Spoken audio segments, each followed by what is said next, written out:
નમસ્કાર વિદ્યાર્થી મિત્રો, 10 માટલાના ચેનલમાં આપનું સ્વાગત છે। તો આજે આપણે જોવાના છીએ ધોરણ 10 સ્વાધ્યાય પોથીનું સોલ્યુશન। તેમાં આજે આપણે પાઠ નંબર 11 શિકારીને જે કાવ્ય છે કલાપી દ્વારા લખાયેલ છે સુરસિંહ તખતસિંહ ગોહિલ દ્વારા। તો આ સોલ્યુશન જોતા પહેલાં વિદ્યાર્થી મિત્રો તમે ચેનલમાં નવા હો તો અત્યારે જ ચેનલને સબસ્ક્રાઈબ કરો અને અમારા વિડીયોને તમારા મિત્રો સુધી શેર કરો। તો ચલો શરૂ કરીએ કે નીચેના દરેક પ્રશ્નનો એક વાક્યમાં ઉત્તર લખો। તો તેમાં પહેલો જ પ્રશ્ન છે કે સૃષ્ટિનું સૌંદર્ય કવિને ક્યાં ક્યાં જોવા મળે છે? તો કે સૃષ્ટિનું સૌંદર્ય કવિને પંખી, ફૂલો, લતા, વેલ, ઝરણા, વૃક્ષો વગેરે પ્રકૃતિના તત્વોમાં જોવા મળે છે। બીજો પ્રશ્ન છે સૌંદર્યની આ સૃષ્ટિમાં કેવી દ્રષ્ટિને રાખવા કહે? તો સૌંદર્યની આ દ્રષ્ટિમાં કવિ કુર દ્રષ્ટિને રાખવા કહે છે।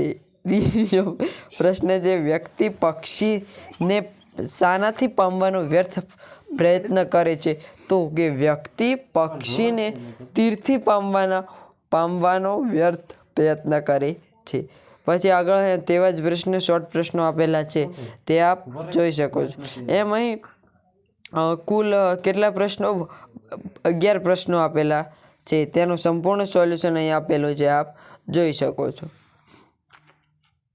પછી પ્રશ્ન નંબર 2 શરૂ થાય છે કે નીચેના દરેક વાક્યોના 3-4 વાક્યમાં ઉત્તર લખો। પ્રત્યેકના જેના 2 ગુણ છે। કે પહેલો જ પ્રશ્ન છે સૃષ્ટિનું સૌંદર્ય કવિને ક્યાં ક્યાં જોવા મળે? તો કલાપીએ કાવ્યમાં પ્રકૃતિ તેમજ પ્રાણી જગત સાથેનું સૌહાર્દ તેમજ સૌંદર્ય દ્રષ્ટિને આવરી લીધા છે। કવિ વૃક્ષો, પંખીઓ, ફૂલો, વેલાઓ તેમજ ઝરણાના સૃષ્ટિના સૌંદર્યને જુએ છે। વૃક્ષો પર કલરવ કરતા પક્ષીઓના ગીતોમાં પણ કવિને સૌંદર્યનો અનુભવ કરે છે। પછી બીજો પ્રશ્ન આપેલો છે કે કવિ સૌંદર્યને પામવા શી સલાહ આપે છે? તેનો પણ અહીં સંપૂર્ણ જવાબ છે જે આપ જોઈ શકો। પછી આગળનો પ્રશ્ન છે ત્રીજો કે કવિ પક્ષીને પામવા શું કરવાનું કહે છે? તો કવિ પક્ષીને પામવા કહે છે કે તેના પર તીર ચલાવવાનું નથી, પણ ક્યાંક છુપાઈને તેના મધુર ગીત સાંભળવાના છે, જેનાથી પક્ષીને મધુર કલરવનું સૌંદર્ય માણવા મળશે અને પક્ષી તેના પ્રભુ સાથે તારા હૈયામાં વાસ કરશે।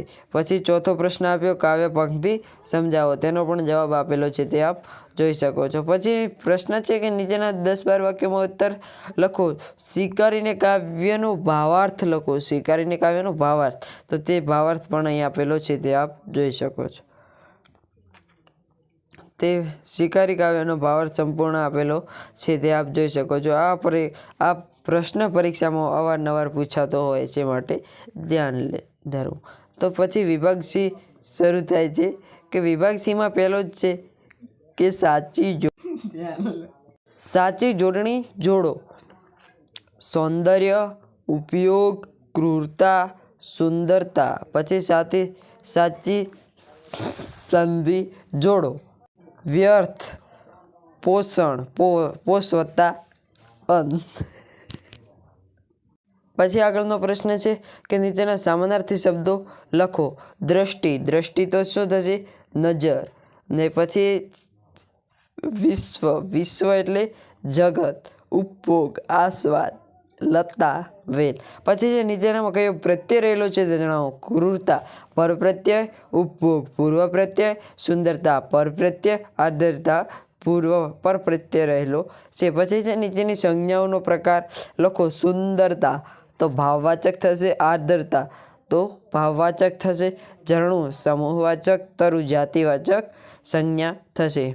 પછી છે કે નીચેના શબ્દોને એક શબ્દ સમૂહ માટે એક શબ્દ આપો। સાધુઓનો નિવાસ તો શું થશે? આશ્રમ। કેકા એટલે મોર થશે, મોરનો અવાજ તો કેકારવ। પછી છે નીચેના શબ્દોનો વિરુદ્ધાર્થી શબ્દો આપો। ઉપયોગ તો નિરુપયોગ, સૂક્ષ્મ સ્થૂળ એટલે સૂક્ષ્મ, સાર્થ વ્યર્થ, સંહાર સર્જન, આર્દ્ર શુષ્ક, કઠોર તો કોમળ થશે। પછી છે નીચેના શબ્દોનો અર્થ આપો। સંત એટલે સાધુ અને સત એટલે સત્ય સાચું। તરુ એટલે ઝાડ ને તરું એટલે ડૂબ્યા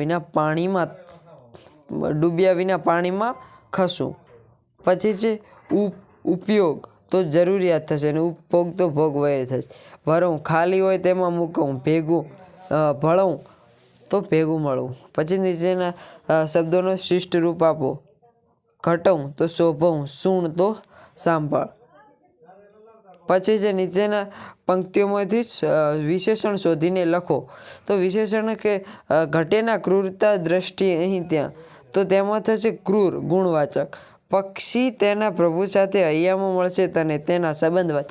પછી નીચેમાંથી ક્રિયા વિશેષણ શોધીને લખો. પહેલા સમયવાચક, છાનું વિધિવાચક. પછી જે નીચેના શબ્દોના ધ્વનિ ઘટકો છૂટા પાડો. સૌંદર્ય અને આર્દ્રતા, તેના પણ ધ્વનિ ઘટકો અહીં છૂટા પાડેલા છે. પછી છે નીચેના પંક્તિમાં છંદનો પ્રકાર લખો. તો છંદનો પ્રકાર કયો થશે? અનુષ્ટુપ થશે.